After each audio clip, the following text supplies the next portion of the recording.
BJP प्रदेश अध्यक्ष CP Joshi को जमकर रगड़ा अंजना ने। प्रधानमंत्री नरेंद्र मोदी को भी नहीं छोड़ा। नमस्कार, आप देख रहे हैं Kohinoor India news network. Chittorgarh Lok Sabha क्षेत्र से कांग्रेस प्रत्याशी उदयलाल आंजना ने बीजेपी प्रदेशाध्यक्ष और उम्मीदवार सीपी जोशी समेत पीएम नरेंद्र मोदी को जमकर रगड़ा। उन्होंने राष्ट्रीय तथा स्थानीय मुद्दों पर बेबाकी से अपनी बात रखी और कहा कि जनता में 1998 में तत्काल केंद्रीय मंत्री जसवंत सिंह को हराने जैसा माहौल देखने को मिल रहा है। इसीलिए मुझे जैसा समर्थन 1998 में जसवंत सिंह के सामने मिला था, उससे भी जबरदस्त सहयोग मिलने की उम्मीद लग रही है। जैसे किसानों के मेरे पास फोन आ रहा हूँ, मेरे तो पगड़ी की लाज किसानों को रखनी है और उन्हीं का आशीर्वाद से मैं चुनाव। चित्तौड़गढ़ में मीडिया से बात कर रहे थे।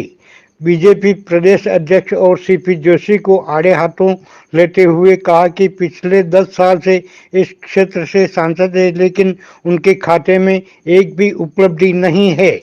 वे केवल लच्छेदार भाषण देकर लोगों को बरगलाने का काम कर रहे हैं। क्षेत्र के किसानों और आम लोगों की पीड़ा को बताते हुए कहा कि केंद्र सरकार फसलों पर समर्थन मूल्य की घोषणा जब तक करती है तब तक किसान अपनी जिन्स बाजारों में बेच देता है और उन्हें पौने दामों में फसल बेचने के लिए मजबूर किसानों की सुध आज तक भाजपा प्रत्याशी ने नहीं ली। 10 वर्ष पूर्व डॉक्टर गिरिजा व्यास यहाँ से सांसद थी, तब उन्होंने अफीम किसानों को राहत देते हुए अफीम के मूल्य बढ़वाए थे, लेकिन इतने वर्षों बाद भी अफीम की कीमतों में बढ़ोतरी नहीं हुई है। आंजना ने कहा कि सीपीएस पद्धति को लेकर किसानों में हाहाकार मचा है, परंतु सीपी जोशी को कोई लेना देना नहीं है। जिस फसल के दाम तक तय नहीं है उसकी बुआई किसानों से सरकार करवा रही है। वहीं हकाई के नाम पर 10 से 15 हजार रुपए तक की वसूली की जा रही है। सीपी जोशी साहब ने 10 साल तक चित्तौड़ जिले के लिए कुछ भी नहीं किया और विशेषकर अफीम काश्तकार बहुत ज्यादा दुखी रहे। अफीम काश्तकार के अलावा दूसरे किसानों की भी कोई सूद नहीं ली। मैं सहकारिता मंत्री था जब, तो मैंने प्रयास कर करके समय पे समर्थन मूल्य पे खरीद भी करवाई। अंजना ने कहा कि हर साल 50,000 पट्टों की घोषणा करने वाले भाजपा सांसद को पता नहीं है कि वे जब सांसद थे तब भी उतने ही पट्टे थे।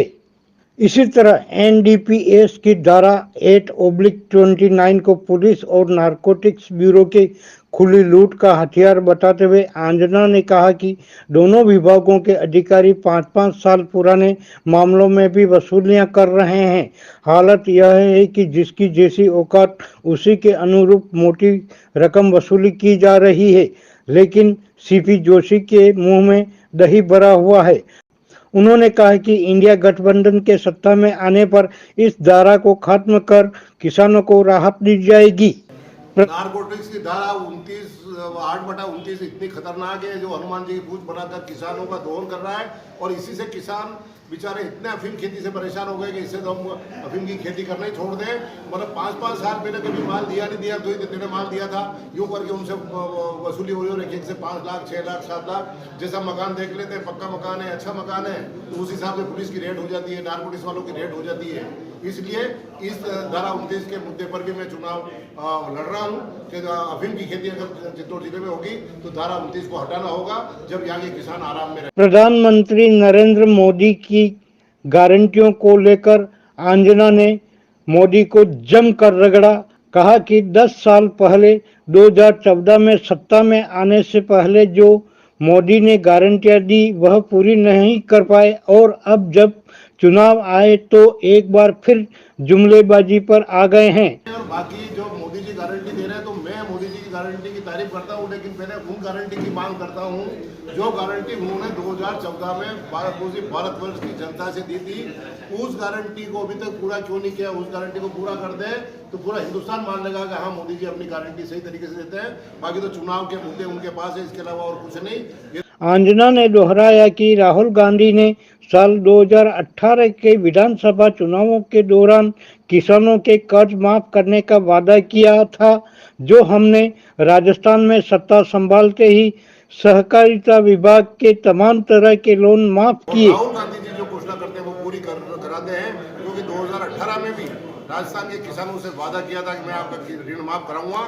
तो पहला आदेश ही सरकार का ऋण माफी का उनका हुआ था और सहकारी बैंकों का समस्त ऋण माफ हो गया। कांग्रेस प्रत्याशी अंजना ने इलेक्ट्रोल बॉन्ड पर सवाल के जवाब में कहा कि भ्रष्टाचार को कानूनी जामा पहनाया गया है, जो केंद्र की मोदी सरकार ने किया है। ऐसा भ्रष्टाचार कर देश के सबसे बड़े स्टेट बैंक को भी कटघरे में खड़ा कर दिया है। प्रेस वार्ता के दौरान अंजना ने दावा किया कि कांग्रेस एकजुट है, सभी लोग मिलकर चुनाव लड़ेंगे। उन्होंने यह भी कहा कि भाजपा को अपनी गुटबाजी की ओर देखना चाहिए। एक सवाल के जवाब में यह भी कहा कि कांग्रेस नेता राहुल गांधी लोकतंत्र के लिए संघर्ष कर रहे हैं और अवसरवादी नेताओं को कांग्रेस में शामिल नहीं किया जाएगा। मीडिया से बातचीत के वक्त अंजना के साथ कांग्रेस जिलाध्यक्ष बेरूलाल चौधरी, पूर्व विधायक सुरेंद्र सिंह जारावत, महामंत्री महेंद्र शर्मा, करण सिंह सांखला, सभापति संदीप शर्मा, कांग्रेस प्रवक्ता अहसान पठान, गोविंद शर्मा आदि भी मौजूद थे।